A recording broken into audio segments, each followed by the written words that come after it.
আসসালামু আলাইকুম রহমতুল্লাহি ওবরকাতুহ। ইন্নাল হামদুলিল্লাহ ওয়াসসালাতু ওয়াসসালামু আলা রাসূলিল্লাহ সাল্লাল্লাহু আলাইহি ওয়াসাল্লাম। এখন এমন একটি জায়গাতে আলহামদুলিল্লাহ আল্লাহ তাআলা নিয়ে আসছেন, সেটা হলো মদিনার মধ্যে যত প্রসিদ্ধ জায়গা আছে তার মধ্য থেকে অন্যতম একটি প্রসিদ্ধ জায়গা, সেটা হলো মদিনা মিয়াকত। আলহামদুলিল্লাহ এখানে ম্যাক্সিমাম প্রতি মাসে আমার আসা হয় এদিকে। আলহামদুলিল্লাহ এই মিকাতে আল্লাহর মেহেরবানি। মদিনাবাসী এই মদিনা মিকাত থেকেই এরহাম বাঁধেন তারা। আলহামদুলিল্লাহ আমি আজকে মদিনা থেকে মক্কাতে যাচ্ছি, পবিত্র বাইতুল্লাহর দিকে ইনশাআল্লাহ বিজনিল্লাহ।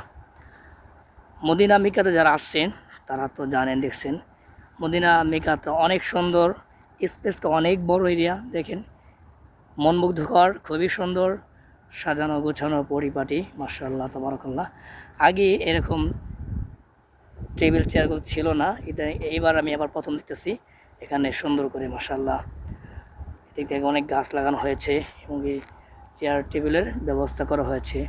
অনেক সময় অনেকে ক্লান্ত থাকেন বা অনেকে আগে আসেন এখানে রেস্ট করেন, আবার কফি শপ আছে সেদিকে, অনেকে কফি পান করেন।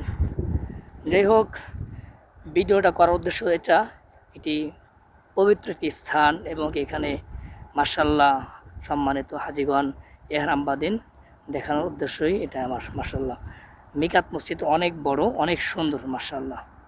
ভিতরেতে আরও সুন্দর, অপরূপ সৌন্দর্য, সুন্দর সুন্দর খেজুর গাছ, লাইন ধরা মাশাআল্লাহ, শীতল হাওয়া।